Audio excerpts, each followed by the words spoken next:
J'ai déjà eu par contre un chien qui a mangé sa maîtresse une fois qu'elle était morte. Ok. Au bout d'un moment, c'est l'instinct de survie et ils mangent leur maître. Elle avait toute la cheville tout autour de la malléole, c'était mangé et tout. Alors ce qui était dingue, c'est que le chien avait rogné tout autour des tendons, des ligaments et tout. Il lui avait mangé une bonne partie de la jambe. Ouais. Et il n'est pas mort du coup.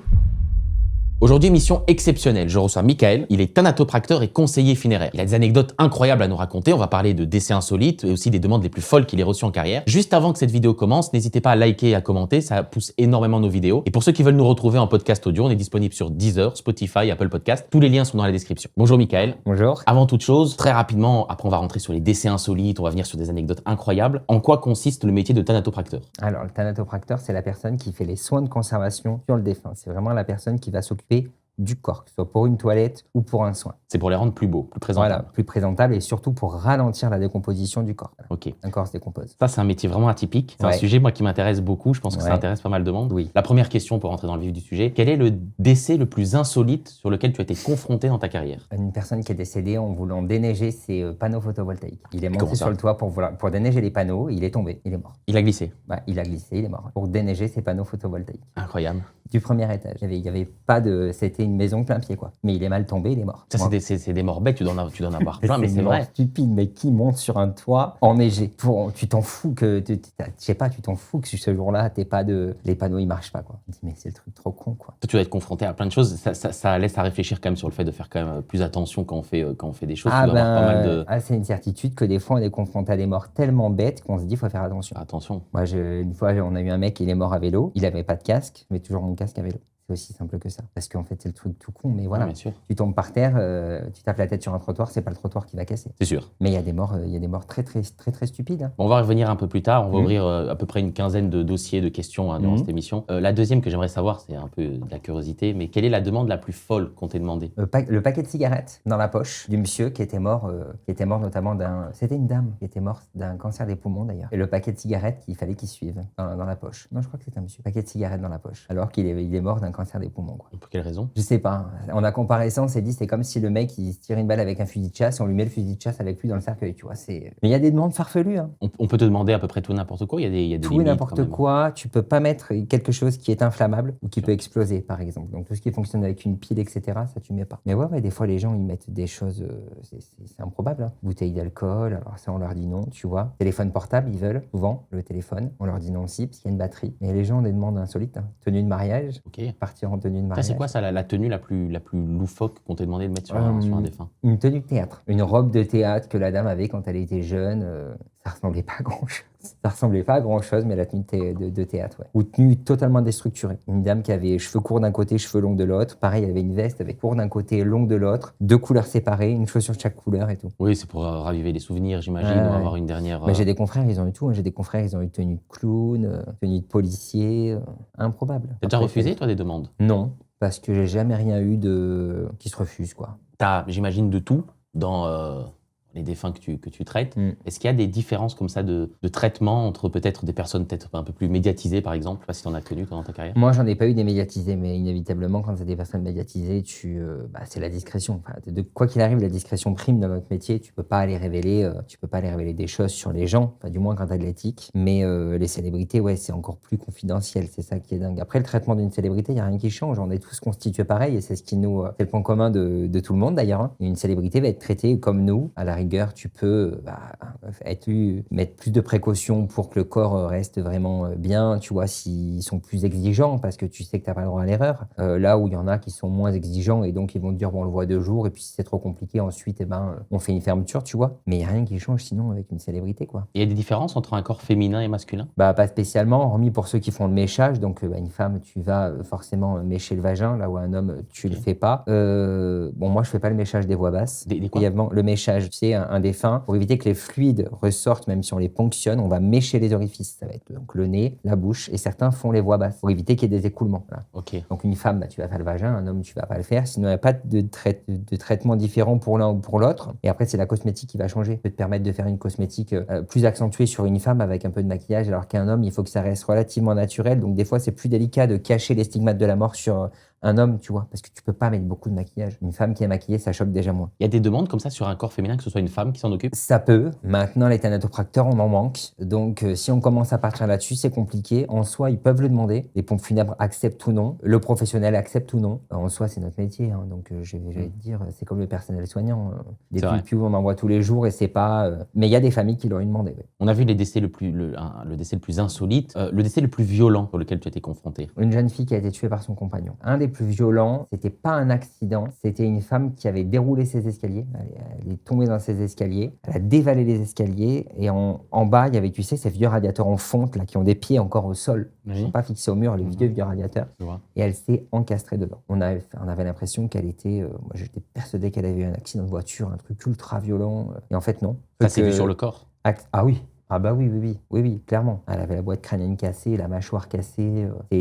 Donc voilà, tu voyais vraiment qu'il y avait eu de la violence, quoi. C'est vrai que nous, on parle là, c'est des sujets assez sensibles, etc. Toi, tu le dédramatises, sur les réseaux sociaux. Comment tu fais en ayant ce métier? On entend des choses quand même folles. Enfin, la jeune fille, j'imagine que voir le corps quand même du jeune fille, ça doit être traumatisant. Comment tu le fais? Comment tu l'abordes au quotidien pour garder la bonne humeur au quotidien? Eh ben, je pense que c'est tirer du positif de chaque situation. C'est un état d'esprit à avoir. Tirer du positif de chaque situation, c'est que moi, je me dis, quand j'ai de la chance, je suis pas à leur place et j'en tire une force d'esprit. Voilà, je me dis que tout ce que je peux voir au quotidien dans mon métier me rend un peu plus fort, me rend pas insensible. Faut bien dissocier les deux. Certains se disent, oh, avec le temps, vous êtes insensible. Non, c'est pas ça. Avec le temps, tu vas acquérir une force d'esprit et il faut faire abstraction de tout ça. T'oublies pas, tu l'as dans un coin de la tête, mais tu fais abstraction et t'en tires du positif. Tu te dis, moi, j'ai de la chance, je suis pas à leur place, quoi. Tu viens de dire que tu l'oublies pas. T'as déjà eu un corps dont tu te souviens encore, qui était tellement choquant à voir, peut-être par la violence du décès, etc., qui te marque encore? J'ai plein de... Là, tu me poses cette question, j'ai plein de visages qui me reviennent en tête, des visages ou ce qu'il en reste d'ailleurs des visages, mais ça m'a pas traumatisé. C'est des images dont je me souviens, mais ça m'a pas traumatisé. Tu vois, j'en rêve pas la nuit, j'en cauchemarde pas. Il y a un mécanisme de défense psychologique sûrement qui se passe. Je sais pas, ouais, je pense qu'on se met des barrières. On se met des barrières simplement, et tout ce qu'on voit, on ne l'oublie pas, mais on n'en est pas traumatisé pour autant. Pour le moment. Après, je sais pas. Moi, j'ai parlé un jour avec un médecin légiste qui m'a dit, au bout de 18 ans ou 17 ans, il a arrêté parce que c'était trop. Nous, dans la majeure partie du temps, on s'occupe de papy-mamie, quoi. Des gens qui meurent dans des structures, on n'est pas à l'hôpital, c'est soft. Mais on est aussi confronté à des enfants, à des morts violentes, et donc on peut pas trop choisir. On peut pas se dire, tiens, je m'occupe que de papy-mamie, et tout ce qui est un peu plus singulier, on le fait pas. Il y a des familles derrière, donc ils ont aussi besoin de voir leurs défunts, et donc aussi ça le but de notre travail, quoi. Un cas qui a dû te marquer, c'est ton premier cas. Est-ce que tu t'en souviens? Ouais. Évidemment. Ouais. Mon premier cas, ouais, je lui parlais.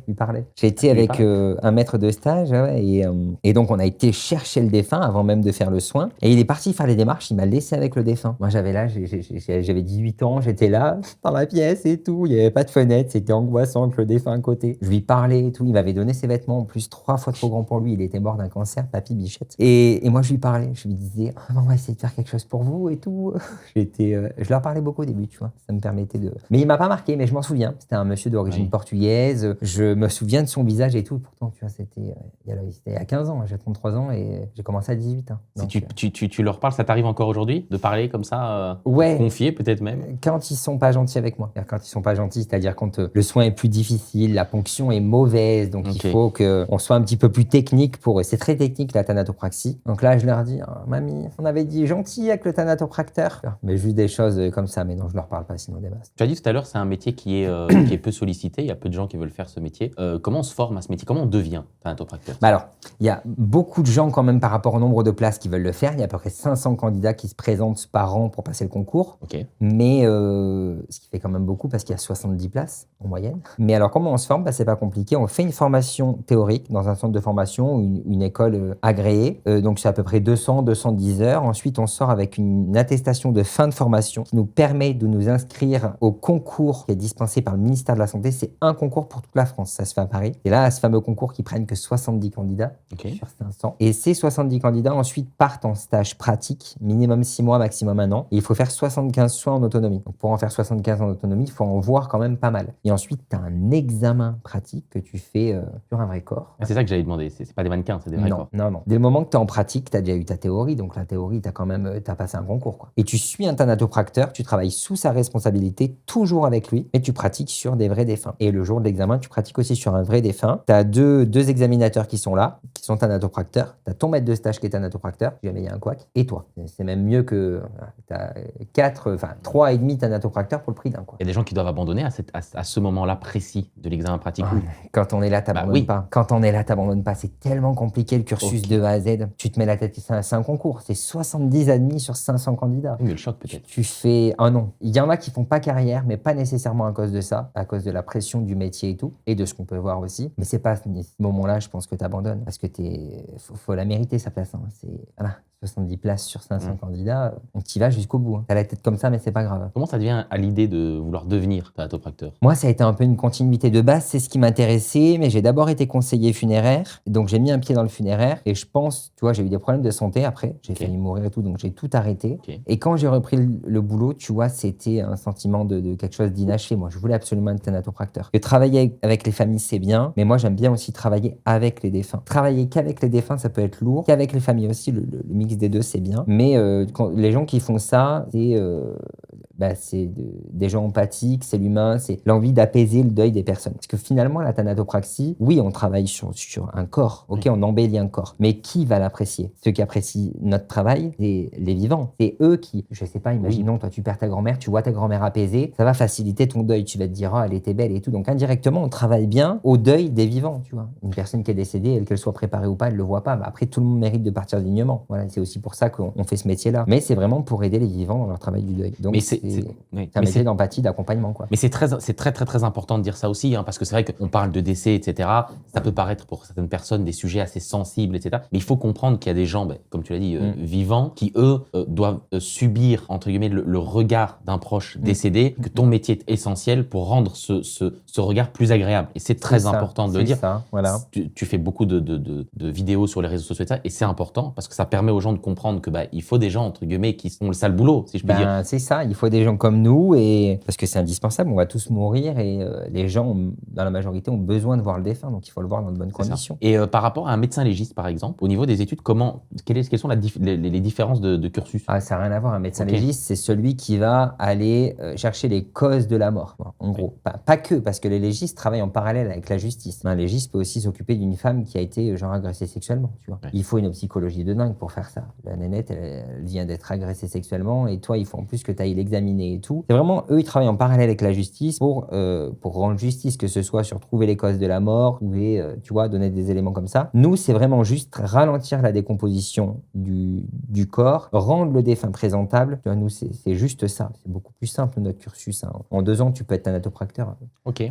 Médecins légistes, ils font plus de 10 ans d'études, 12, 13 ans, je crois. Et c'est vraiment eux, ils voient beaucoup de choses très violentes. Nous, si tu veux, c'est qu'une petite partie de notre travail, mais ça fait partie de notre quotidien aussi. Tu as déjà eu des cas de personnes qui se suicident? Oui. Ah oui. Ça représente beaucoup? Malheureusement, je pense de plus en plus quand même. Malheureusement, de plus en plus, parce que j'ai l'impression, au début de carrière, qu'on en avait quand même moins que maintenant. C'est une vérité, et les gens maintenant, ils font tout pour pas se louper, quoi. C'est-à-dire que c'est des mecs qui vont se pendre, mais qui avant ça auront avalé 3 boîtes de médicaments, se seront sectionnés les veines, enfin dingue, hein. Dingue. Moi, j'ai eu des confrères, ils ont eu des mecs qui ont allumé des barbecues dans une pièce, qui se sont dopés aux médicaments, qui se sont en plus taillés les veines. Tu vois, les mecs, ils laissent rien au hasard, quoi. Quand t'arrives, tu découvres ça, tu te dis... Tu vois, moi, je me pose toujours la question quand j'ai des gens qui me font ça, de se dire, putain, mais dans quel état d'esprit ils étaient, quoi, pour en arriver là, tu vois, encore une fois, tu te dis, bon, visiblement, j'ai de la chance, parce que moi, ça va, mais c'est jamais évident, ce genre de choses, quoi. T'es prévenu que c'est un corps qui vient de... Ouais, t'es prévenu. Bon, alors, des fois, la police extrapole les choses, ça m'agace aussi. J'ai eu le cas récemment, où la police ont extrapolé les choses, genre, c'est horrible à voir, et tout, etc., si bien que les enfants avaient peur de le voir. Finalement, non, ça allait. Bon, j'ai travaillé 3 heures dessus, quand même, pour qu'il soit présentable, mais ça allait. Mais ouais, on est prévenu, et c'est jamais sur quoi tu vas tomber, quoi. Ah, vous êtes pas préparé avec des photos, des... Ah non. C'est comme ça, brut pour Ah non. Mais tu sais que dans le funéraire, on a zéro soutien de ce côté-là, hein. Quand il y a des cellules psychologiques qui sont ouvertes pour des choses d'actualité, des choses marquantes, des choses où il y a beaucoup de décès et tout, ils convient tout le monde jusqu'aux forces de l'ordre et au personnel soignant, et les pompes funèbres sont jamais conviés. Ah, t'as pas de fiche fiche. Tu sais pas si c'est une femme. C'est ton boulot. Toi, t'as signé, tu fermes ta gueule, allez, t'y vas. Hein. Tu découvres au moment. Tu découvres au moment, ou alors t'as les forces de l'ordre qui t'en ont dit un petit peu de base, tu vois. Moi, une fois, j'ai eu un suicide récemment. On m'a dit, voilà, je vous préviens, c'est pas beau à voir, mais c'est tout. C'est tout. Pour, tu sais, aux yeux de ces gens-là, c'est notre métier, on a l'habitude, vas-y, on y va. Bah ouais, mais non, on est humain aussi derrière, tu vois. Toi qui es confronté comme ça au décès, à la mort, de manière fréquente, c'est quoi la mort la plus douloureuse pour un être humain? Écoute, je sais pas. Je pense que noyer, ça doit être très, très compliqué. Il y a des répercussions sur le corps, j'imagine, selon la manière. Ah ben oui, aussi. Tu vois, c'est sûr qu'une personne qui s'est pendue, si elle est découverte tardivement, bon, c'est pas le mieux pour nous. Elle est découverte tardive, voilà. Je sais pas, hein, je pense que mourir dans son sommeil, c'est le mieux, tu vois, c'est le rêve de tout le monde. Parce que oui, il y a des morts qui sont particulièrement violentes, donc tu te dis que les gens ont dû souffrir, et voilà, c'est une certitude. Et un truc que j'ai entendu aussi, c'est quand les corps, donc quand la personne est décédée, les ongles et les cheveux continuent de pousser. C'est faux. C'est faux. C'est faux. Tout ça, ça s'appelle des fanères. Ok. Et non, ça pousse pas. Pour que nos ongles poussent et que nos cheveux poussent, un follicule pileux, il a besoin de sang oxygéné, donc il faut que ça circule. Okay. Quand on est mort, ça pousse pas. En fait, ce phénomène-là qui peut laisser apparaître l'illusion que ça a poussé, c'est parce qu'en fait, dès qu'on meurt, on déshydrate. Dès le moment qu'on s'hydrate plus, en fait, c'est le même principe. Quand tu vois une pomme qui s'abîme, elle perd en volume, t'as vu? C'est le même principe, elle se déshydrate. Donc quand tu te déshydrates, tes tissus vont se rétracter et en fait, tu peux avoir l'impression que l'ongle a un peu poussé, par exemple. Parce que l'ongle, lui, qui est dur, qui est existant, il va te paraître plus grand, mais en fait, c'est juste les tissus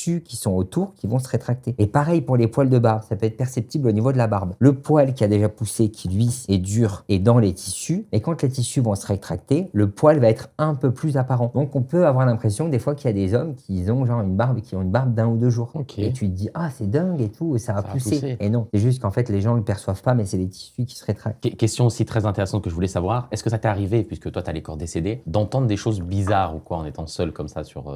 Pas venant d'un corps. Des bruits dans le funérarium ou quoi, ouais, mais c'est même pas, tu vois, ça va être une climatisation qui se met en marche ou il m'est rien arrivé de sans sas. Au début de ma carrière, une fois, j'ai eu des voix bizarres dans la radio. J'ai été à la radio, puis basta. Tu vois, je me dis, bon, c'était très bizarre, mais bon, ça se trouve, c'était que des interférences. Non, il m'est rien arrivé qui ne soit pas justifié, tu vois. Rien de paranormal. Une fois, il y a un défunt qui a mis sa main sur la mienne, donc j'ai été avec mon maître de stage, comme toi, en face, avec le défunt ici. Je me suis occupé de masser la main du défunt pour faire circuler le fluide. Tu sais, en fait, vu qu'on injecte dans le système artériel, on masse pour bien que le fluide pénètre jusqu'au bout des doigts. J'ai posé sa main sur lui. Moi, j'avais les mains là, puis je parlais, puis finalement, la main est tombée sur ma main. Donc là, tu fais... T'as le défunt. En fait, c'est juste que sa main a glissé avec la crème réhydratante qu'on met pour masser. Mais tu vois, rien qui soit pas justifié. Non, il n'y a rien de paranormal, vraiment. Ils peuvent bouger? Non. Pas il y a le phénomène de Lazare, mais ça se fait dans les hôpitaux. C'est un truc qui n'a rien à voir avec nous. Non, il n'y a pas de spasme, il n'y a pas de... Si ça doit arriver, ça c'est quelques secondes après la mort. C'est pas au moment où on intervient, il n'y a plus rien. Non, c'est un mythe. Hein. Ceux qui racontent que les défunts, ils bougent et qu'ils parlent... Ou les yeux qui s'ouvrent. Alors, les yeux qui s'ouvrent, ça se peut. Ok, ça se peut. Les yeux qui s'ouvrent, ça se peut. Mais alors pareil, c'est expliqué. C'est dû à la déshydratation. Dû à la déshydratation, si tu veux, les paupières vont se rétracter et donc elles peuvent s'ouvrir. Mais s'ouvrir, c'est pas perceptible à l'œil nu, c'est pas d'un coup d'un seul. L'œil va s'ouvrir comme ça. C'est avec les jours qui passent, les paupières commencent à s'ouvrir et les familles peuvent dire on voit les yeux. D'où l'importance de bien vérifier les défunts. Si tous les jours tu vas voir si les défunts n'ont pas d'évolution, voir s'il faut pas faire des retouches et tout. Quoi. Vous vous assurez qu'un corps est bien décédé, j'imagine. De toute façon, nous, au moment où ils arrivent, tu sais, nos jours on peut greffer des cœurs. Oui, puis de toute façon, tu ferais un soin de conservation sur un vivant, tu le verrais. Dans la mesure où déjà tu fais ton incision, tu verrais qu'il saigne. Ok. Tu verrais qu'il saigne. Donc déjà, s'il saigne, tu te dis, bon, au moment où tu vas chercher tes artères, dans la majeure partie du temps, aux abords, il y a les veines, tu verrais que les veines, elles se gonflent. Même si c'est doucement, tu verrais que les veines, elles se gonflent. C'est pas possible. On pourrait pas faire un soin sur une personne vivante. On y verrait qu'elle est vivante. J'espère pas que ça m'arrive un jour. Mais... Oui, non, on n'espère pas pour toi non plus. Puis, nos jours, les médecins greffent des cœurs. Ils sont 100% capables de voir si une personne est décédée. Quoi. C'est ça, c'est peut-être oui. Pour revenir sur l'aspect un peu des décès marquants de ta carrière, t'as eu des affaires de meurtrier? Une fois. C'était pas un meurtrier. Une fois, j'ai fait un féminicide. Ouais. Monsieur qui a tué sa compagne. Ouais. Mais ça m'est arrivé qu'une fois, à part si ça m'est arrivé d'autres fois que je ne le sais pas. J'ai des confrères à qui c'est arrivé. Initialement, ils pratiquaient sur un corps et la personne était censée être décédée d'une chose ou d'une autre. Et puis finalement, il y a eu des enquêtes quelques temps après. Ils se sont rendus compte que c'était un homicide. Quoi. Des affaires de cannibalisme? Non. Hormis, c'est pas du cannibalisme, mais j'ai déjà eu par contre un chien qui a mangé sa maîtresse une fois qu'elle était morte. Okay. C'est pas rare ça. C'est pas rare. C'est pas rare, Bah non, bah, tu sais, c'est l'instinct de survie, hein. Regarde ces mecs qui se sont plantés en avion là, en 72 ou en 68, tu sais, je sais plus dans quel pays, ils en ont fait un film d'ailleurs. Ok. Bah, ils se sont mangés entre eux pour survivre, tu vois. Bah, un chien, c'est pareil. Un chien une personne décède, le chien, il reste 2-3 semaines sans manger. Bah, au bout d'un moment, c'est l'instinct de survie. Et bah, ils mangent leur maître. Donc moi, j'ai déjà eu une fois une dame, elle avait toute la cheville tout autour de la malléole, c'était mangé et tout. Alors, ce qui était dingue, je rigole maintenant, c'est que le chien avait rogné tout autour des tendons, des ligaments et tout, parce que c'était trop dur, ça, tu vois. Il lui avait mangé une bonne partie de la jambe, ouais. Et il n'est pas mort, du coup. Bah, Donc ça veut dire que instinct de c'est survie, ok. il est pas mort, ouais. Mais ça, c'est arrivé à plein de confrères à moi. C'est rare, c'est des situations rares, mais qui peuvent arriver. Et ça, enfin, le chien a commencé à manger, si je puis dire, en tout cas, bon, ça, il mangeait la Bah, chair, manger, hein, c'est ça, manger, il a ouais. mangé. Mais il y a eu des morts causées par des animaux que tu as eu, toi? Moi, j'en ai pas. Ah si, on a eu une fois chute de cheval. Mais bon, c'est pas réellement causé. Je sais pas trop ce qui s'était passé, mais chute de cheval, ouais. Je sais plus, le cheval s'est cabré, je sais plus ce qui s'est passé. Donc la fille est tombée, elle est morte. Mais bon, c'est pas. Voilà, je crois que moi, j'ai beau réfléchir, on n'a pas de. Non, chute de cheval, ouais, c'est tout. Dans les demandes, on a vu un peu tout à l'heure les demandes insolites, etc. Mais il y a aussi la famille qui, du coup, fait des demandes particulières, peut-être, dans le cadre de ton métier. Tu as eu des gens qui ont des désaccords, qui sont peut-être disputés sur Ah oui. une manière de. Ça, c'est fréquent, ça? Ah oui. Alors, tu sais, comme on dit des fois, on se dit, dans nos familles, on a des histoires. Mais dans toutes les familles, Bah oui. il y a des histoires. Et nous, on y voit bien. Ah oui, oui. Ça, c'est plus la partie conseiller funéraire. Mais ça, on pourrait t'en parler, hein. Oui, oui, oui. Moi, j'ai dû une fois sortir un frère et une sœur d'un salon parce que le frère avait giflé la sœur. Pour quelle raison? Pour une histoire d'un héritage d'une voiture à 4 500 balles. Ils n'étaient pas d'accord pour une histoire d'héritage de voiture. Ouais. Et pourquoi ils règlent leur compte là, à ce moment-là? Je sais pas. T'as les familles qui sont en désaccord aussi sur le mode d'obsèques, c'est-à-dire il y en a un qui va dire non, bah moi je veux que papa soit inhumé, moi je veux que papa soit crématisé, et ils sont pas d'accord. Et comment on tranche? Les tribunaux. Nous, on essaie de tout faire pour qu'ils tranchent, pour trouver une solution. Maintenant, ils le sont pas. Ça finit au tribunal. Il y a des juges de proximité, qui sont là pour statuer et qui reçoivent les deux parties et qui statuent très rapidement, en 48 heures. Ok. C'est rare, mais ça peut arriver. C'est fou. Les conflits de famille. Oh là là. Mais on a tout, hein. Les conflits de famille, les maîtresses qui se pointent pour finalement dire ouais, moi j'étais la maîtresse, donc je veux pouvoir le voir. Et l'épouse qui nous dit attention, il avait une maîtresse, donc surtout pas qu'elle vienne le voir. Toi, t'es là, ok. Mais toi, tu t'es à l'enterrement aussi. Oui, ouais. Ah oui, des fois, il faut être vigile à l'enterrement. Ouais, c'est ça doit être. Ah oui, il faut être vigile à l'enterrement. Même, tu dois rester même sérieux. Et des fois, les règlements de famille, ils font les règlements de compte au milieu du cimetière, quoi. Ah oui. Et ça t'est déjà arrivé je sais pas, d'avoir un fou rire ou Des fois, t'as envie. Tu sais, je sais pas, tu vois, une situation qui est peut-être loufoque par rapport à. Ça t'est déjà arrivé? Comment tu gères ça? Parce que c'est vrai que. Il faut garder sérieux. ta ligne de mire, ton sérieux, mais des fois, t'as envie de rire. Des fois, t'as envie de rire. Juste une envie, c'est pas encore arrivé. Non, mais parce que t'en as, ils te font des phases, des fois, laisse tomber. Que ce soit dans les textes, ce qu'ils te racontent, tu te dis, mais mon Dieu, mais c'est super gênant. Ou une fois, j'ai une mamie, elle a failli tomber dans la concession. Dans la concession? Elle a failli tomber, si tu veux, on venait d'inhumer la personne. Tout le monde passait devant la concession pour faire un dernier geste. Elle était en fauteuil roulant. Elle a voulu se lever pour faire son dernier geste. Elle est partie en avant. C'est le mec à côté qui l'a retenue, du coup. Elle a fait un flip au-dessus de la concession. Elle est tombée dans ses bras. J'ai dit, non, mais tu te dis, mais t'en peux plus, elle tombait dedans. T'as envie de rire. Tu te mords les lèvres. On rigole quand même souvent. Déjà, les personnels qui travaillent dans le funéraire de manière générale, on a la joie de vivre. T'es obligé pour faire face à tout ça. Mais t'as des situations, c'est tout ou rien. Autant t'as des situations très malaisantes, très très difficiles. Tu vois une mère se coucher sur un cercueil, tu te dis, mais à côté de ça, des fois, tu rigoles, quoi. Pour revenir, je sais que tu as une anecdote après à nous raconter qui est aussi assez intéressante de ce type. Mais avant, si tu avais un conseil à donner comme ça aux gens qui veulent se lancer, conseiller funéraire ou thanatopracteur ou ce genre de métier. Alors, on nous reproche, nous, créateurs de contenu du funéraire, de créer des vocations. Et on nous le reproche. Donc, tu pourrais te dire, c'est pas normal. En fait, ce qu'ils aiment pas, c'est que c'est vrai que ce soit Steven, moi, Chelsea, tous les créateurs de contenu du funéraire, on est passionnés par ce qu'on fait. Donc ça se voit à travers l'image. Donc les gens se disent ouais, c'est merveilleux, ils ont tout le temps le sourire, ils sont contents, ils aiment ce qu'ils font. Oui, mais ça reste un métier très énergivore. Ça reste un domaine où on est confronté à des choses peu conventionnelles et on en a parlé. Ça reste un métier plein de contraintes parce qu'on ne choisit pas quand on meurt. Donc les gens ne choisissent pas de mourir en semaine, pas pendant les jours fériés, pas pendant Noël. C'est un métier plein de contraintes. contraintes, ça paye pas tant que ça, voire même, ça paye même très mal. Moi, je pensais que c'était bien payé. Non, pas du tout, pas du tout. Non, le funéraire ne paye pas si bien que ça, c'est plein de contraintes. Donc, il faut bien être conscient, quand on se lance, de tout ça. Voilà. C'est pas juste, c'est super stylé de dire que je travaille avec des morts. Oui, et bien sûr que c'est vrai. T'arrives à un mariage, tu dis que tu es thanatopracteur, t'es la star de la soirée. D'ailleurs, c'est si bien que moi, maintenant, je le dis pas. Maintenant, il y a ça et la création de contenu. Maintenant, je dis pas parce que c'est, ouais, putain, créateur de contenu, mais alors vas-y, dis-nous tout et tout. Donc, moi, maintenant, je dis plus création de contenu, je dis plus, maintenant, je me fais griller des fois parce que les gens me suivent.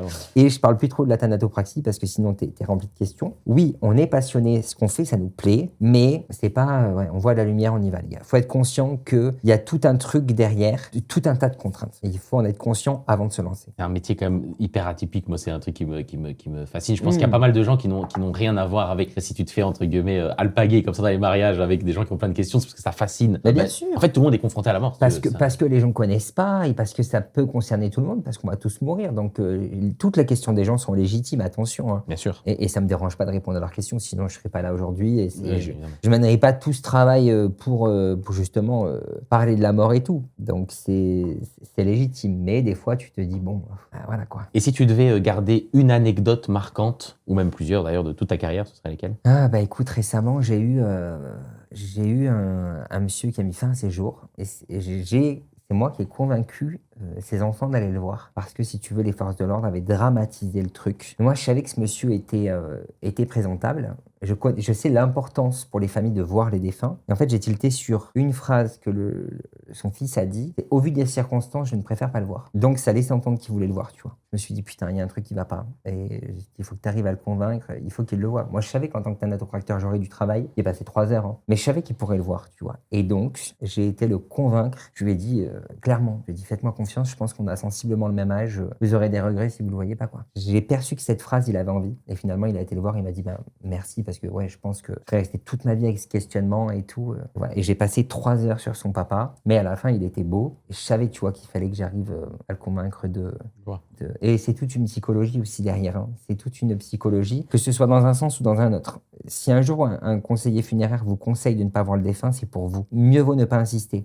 Moi, récemment, il y a une fille qui nous a dit en plein live, en effet, je pense que vous avez raison parce que moi, j'ai insisté pour voir mon frère et c'est la chose la plus horrible que j'ai vue de toute ma vie et je ne m'en remets pas. Donc, je pense qu'il faut écouter nos conseils. On est pro. Ce qu'on fait, c'est dans le sens de la famille. Si on vous conseille de ne pas voir, vaut mieux nous écouter. Si on vous conseille d'y aller, parce que des fois, les personnes sont dans le doute, quitte à ce qu'on les accompagne, des fois, elles y vont et elles ne regrettent pas. Et c'est ça la beauté de notre métier aussi, c'est d'embellir les défunts pour qu'ils soient présentables et pour que les familles puissent y aller, tu vois. Ou des fois, ils nous disent, ah non, moi, je l'ai vu à l'hôpital, il était vraiment pas beau. Et oui, parce qu'il était en train de souffrir, il était en train de mourir. Là, c'est totalement différent.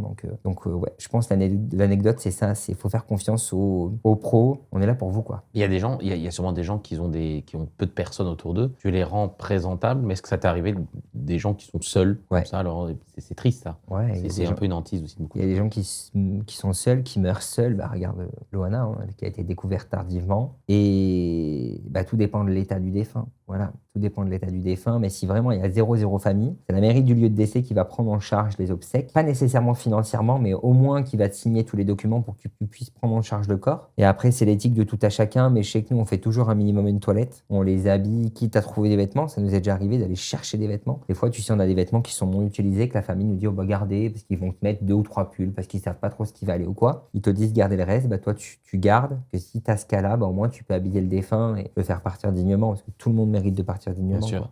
J'ai eu une dame, moi, il y a peut-être 1 an de ça. Il y avait personne, pas de famille, pas de visite. Et tu vois, je l'ai quand même coiffée, habillée, mis un peu de rouge à lèvres, et au moins, elle est partie dignement. Je sais pas, moi, je me vois pas les mettre dans une boîte fermée. Vas-y, on s'en fout. Ça fait pas partie de mes convictions. Pour un peu plus de légèreté, des enterrements, il y a beaucoup de monde. T'as déjà eu des gens où tu t'es dit, waouh, il y a vraiment du monde là. Mais énormément. Tu sais, t'as personne de ton vivant, et lorsque tu meurs, bizarrement, t'as été vachement aimé. C'est quoi le plus gros enterrement que tu as vu? Tu dis là, vraiment, il y a du monde, on dirait. Je crois qu'on avait fait presque 1000 personnes. Au même endroit. C'est énorme. Et la personne n'était pas connue, rien du tout. Non. Les premières pompes funèbres où je bossais, on nous faisait compter avec un petit compteur comme ça, les gens. Là, c'est à la sortie de l'église, tu comptais les gens. Ou alors à l'entrée du cimetière ou quoi, c'était ubuesque. À la fin, t'avais le pouce. Il y a toujours plein de monde pour les enterrements. Puis bizarrement, t'en as beaucoup moins quand t'es vivant, quoi. C'est une vérité. Une fois que t'es mort, t'intéresses beaucoup de monde. Question pratique. Au niveau du cercueil, vous faites comment? Si par exemple la personne est très grande, vous vous occupez comment des cercueils pour savoir si c'est un cercueil de 2 mètres, de 1 mètre? Et en fait, on mesure le défunt. Ah, donc vous prenez le cercueil. On coupe pas les pieds, on casse pas les jambes. Ça, c'est un mythe aussi de. Je savais même pas ça. Non, non, moi, mais c'était ma question, c'est en fait les cercueils, vous les recevez du coup après avoir vu Alors, il y a des pompes funèbres, ils ont des stocks. Des grosses structures, ils ont des stocks, ils vont avoir un modèle en 3 tailles différentes, tu vois. Nous, on fait à la commande. Tu les reçois, tu peux les recevoir la veille pour le lendemain. Donc, si tu veux, ça va vite. Ouais, Il n'y a donc pas de nous, rupture de stock? on mesure, non, franchement, non. On mesure le défunt et on fait notre commande de cercueil. 48 heures après, on l'a, quoi. C'est aussi simple que ça. Et les mecs, ils te livrent super rapidement. Donc, non, non, non. On n'a pas besoin de casser quoi que ce soit. Et on adapte toujours le cercueil au défunt et pas le défunt au cercueil. Il y en a qui pensent qu'on casse les os, qu'on coupe les pieds pour les faire rentrer dans le cercueil. Non, il n'y a aucun intérêt à ça. Putain, mais... Tu traites beaucoup de corps par jour? C'est quoi la moyenne? Tiens, Non. Non, parce qu'il n'y a pas des jours où c'est pas corrélé au nombre de décès. D'ailleurs, comment ça se passe? Toi, tu es dans une région, c'est les décès du coup de la région? Non. Ah, ok, ça se passe c'est comment? très local. Moi, je travaille dans une seule pompe funèbre. Donc, nous, on a notre secteur 20-30 km autour de chez nous, tu vois. Et on fait à peu près 100-110 décès à l'année. Tu vois, ça fait même pas 10 défunts par mois. Je suis dans une toute petite structure, moi. Une toute petite structure vraiment familiale, tu vois. Donc, moi, je fais de A à Z. On reçoit la famille, on fait les soins, on participe aux obsèques. Souvent, c'est moi qui vais les chercher, que ce soit à l'hôpital ou au domicile, tu vois, avec un confrère. Donc, c'est vraiment un suivi de A à Z, quoi. Il y a des périodes comme ça où il y a plus de travail? Oui. Si je peux dire. En hiver. En hiver, il y a plus il y a plus de mortalité, ouais. Décembre, janvier, février. C'est là où il y a toutes les petites maladies à la con. C'est vrai, pour les personnes âgées aussi. Tu vois, c'est vrai. toutes les petites maladies à la con, et toutes ces petites maladies à la con là, en fait, c'est ce qui va tuer une personne âgée. Une gastro, une grippe, tu vois, tout ça, c'est ce qui va, sur une personne qui est déjà affaiblie, va finir de l'achever, en fait. Et pour clôturer cette émission, très intéressante d'ailleurs, quelle est la routine d'un thanatopracteur? Alors, il n'y a pas nécessairement de routine, parce que chaque mort est différente, chaque journée est différente, c'est les joies du funéraire. Moi, je vais parler pour moi, qui ne suis pas que thanatopracteur. Bon, je me lève le matin, j'arrive au boulot, café primordial. Et puis après, tout dépend. Voilà, tout dépend réellement du nombre de décès qu'on a, de ce qu'on a à faire. Mais imaginons, si on nous appelle pour prendre en charge un décès, on reçoit la famille, ils vont venir nous signer le pouvoir, on fait la déclaration de transport sans mise en bière, on va prendre en charge le défunt, que ce soit à l'hôpital ou un domicile.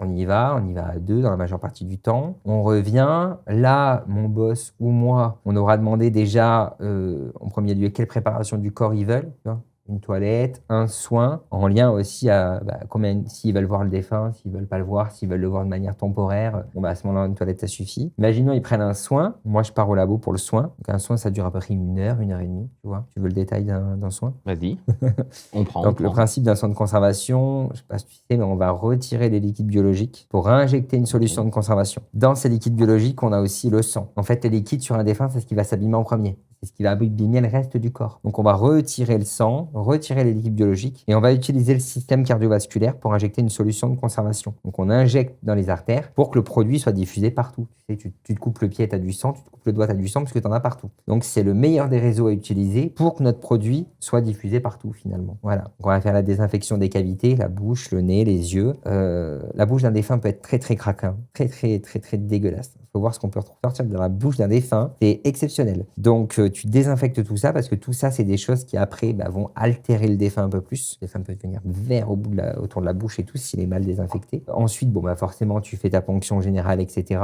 Tu vas mécher, ce que je t'expliquais tout à l'heure, les orifices, le nez, la bouche, les voies basses pour certains. Tu sutures ton point d'injection, tu sutures le point où tu mets en place ton trocard. Et ensuite, tu vas partir à habillage, cosmétique. Tout ça, ça te prend à peu près 1h, 1h15 pour un soin basique. Et après, tu pars sur des corps qui ont des complications, si je peux dire. Tu peux y passer 2, 3 heures, 4 heures. Tu vois. Et puis, préparation esthétique, cosmétique, etc. Mise en place du défunt dans le salon. Une table réfrigérée qui n'est pas forcément active. Et puis, moi, ensuite, on appelle la famille vient voir le défunt. Après, je fais tout ce qu'il y a à faire aussi au funérarium, voilà, en tant qu'employé polyvalent. Sinon, les thanatos, à proprement dit, eux, se déplacent de funérarium en funérarium. Ils font que le soin, souvent la mise en place du défunt, et ils partent pour un autre. Ils ont des journées, les mecs, des journées à rallonge, quoi. Il faut être passionné, Parfait mot de la fin, il faut être passionné, c'est ce qu'on retiendra. C'est très intéressant en tout cas comme émission. Si jamais vous avez des questions en commentaire, comme d'habitude, j'y répondrai, on y répondra, il n'y a aucun problème. Plaisir. Et nous, on se retrouve très vite pour une dernière vidéo, je te laisse le mot de la fin. Merci bien de m'avoir invité, super sympa, merci de nous aider à libérer la parole. Voilà, parce que les médias ont un peu de mal avec ça, mais pourtant c'est un sujet universel. Parler de la mort, ça fait pas mourir, tu vois. Ouais. Au contraire, ça informe, ça nous concerne tous, et surtout, je pense, les gens devraient comprendre qu'il faut qu'ils anticipent leur dernière volonté. On va tous mourir, on nous a pas menti, donc vous prenez un bout de papier, vous écrivez, je souhaite être inhumé, crématisé, etc., etc. On le plie, on donne à une personne de confiance, et puis voilà. Il faut parler de la mort, ça fait partie de la vie, parce que c'est la finalité de la vie, c'est tout. On finit sur ça. Voilà. Merci à vous.